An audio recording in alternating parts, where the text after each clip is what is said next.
दोस्तों, आज की हमारी कहानी है घमंडी सरपंच। आपने अभी तक हमारे चैनल को सब्सक्राइब नहीं किया है तो इसे आज ही सब्सक्राइब कर लें और बेल आइकन प्रेस कर दें ताकि ऐसे ही वीडियो आप देखते रहें। रोशनलाल जी गांव का सरपंच बनने से बहुत ज़्यादा घमंड में आ गए थे। अब तो उनका आलम यह था कि वो किसी से सीधे मुंह बात तक नहीं करते थे और जो भी उनके पास किसी काम के लिए आता वो उसे घंटों तक इंतज़ार करवाते और अनावश्यक ही लोगों को परेशान करते रहते। अब तो वो ये सोचने लगे थे जैसे कि वो कोई प्रधानमंत्री बन गए हैं, जो लोग अब उनके लिए लाइन लगाकर खड़े रहेंगे। रोशनलाल जी एक किसान फैमिली से संबंध रखते थे। शुरू से ही उन्होंने खेती को ही अपना आय का माध्यम बनाया और उसी से अपने सारे शौक पूरे किए। वैसे तो बहुत ही मेहनती थे, पर उनमें बस एक ही चीज़ की कमी थी कि वो घमंड बहुत ज़्यादा करते थे। कोई भी चीज़ अगर उन्हें मिल जाए तो वो जानबूझकर दूसरों को नीचा दिखाने का प्रयास करते थे। रोशनलाल जी की इसी आदत की वजह से उनकी पत्नी और उनके बच्चे भी उनसे दूर रहते थे, क्योंकि वो बाहर वालों को तो छोड़ो, अपने घर वालों को भी नीचा दिखाने से बाज नहीं आते थे। बात बात पर अपनी पत्नी उर्मिला को शर्मिंदा करते रहते थे। तुझे आता ही क्या है? घर में 2 वक्त का काम करने के अलावा तेरे पास काम ही क्या है? दिन भर पड़ी रहती है। मुझे देख, मैं कितना काम करता हूँ। दिन भर खेत में रहता हूँ, उसके बाद लोगों की परेशानियों को भी दूर करता हूँ। इसे कहते हैं काम। तू जो करती है वो काम थोड़ी है, वो तो आराम है। उनकी पत्नी यह सुनकर बड़ा ही गुस्से में आ जाती, लेकिन क्या करे, अपने पति से कुछ कह भी नहीं सकती। बस वो वहां से चुपचाप निकल जाती।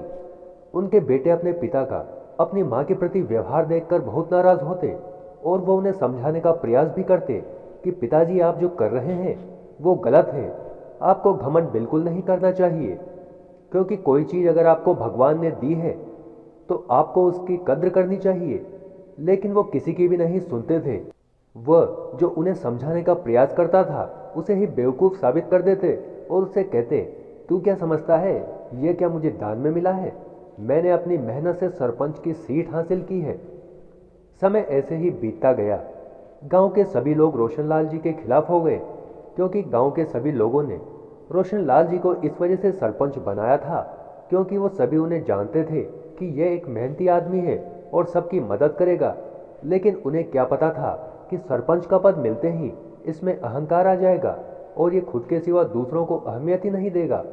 एक दिन गांव के सभी लोगों ने एकत्रित होकर यह फैसला किया कि सरपंच के चुनाव दोबारा से करने पड़ेंगे, क्योंकि रोशनलाल जी को सरपंच बनाने से हमें कोई फायदा नहीं हुआ, बल्कि हमें और दिक्कत आने लग गई, क्योंकि वो तो किसी की समस्या दूर करने के बारे में सोचते तक नहीं है।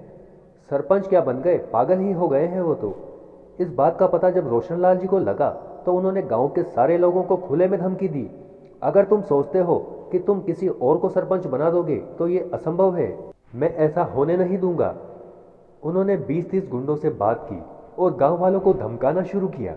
लेकिन गांव वाले अत्यंत क्रोधित थे, इस वजह से उन्होंने सारे गुंडों को मिलकर अच्छे से पीटा और उन्हें पकड़कर रोशनलाल जी के पास ले गए और बोले, ये लो तुम्हारे गुंडे, तुम क्या सोचते हो हम इनसे डर जाएंगे? हम तुम्हें सरपंच पद से हटाकर ही रहेंगे, तुम इस पद के लायक नहीं हो।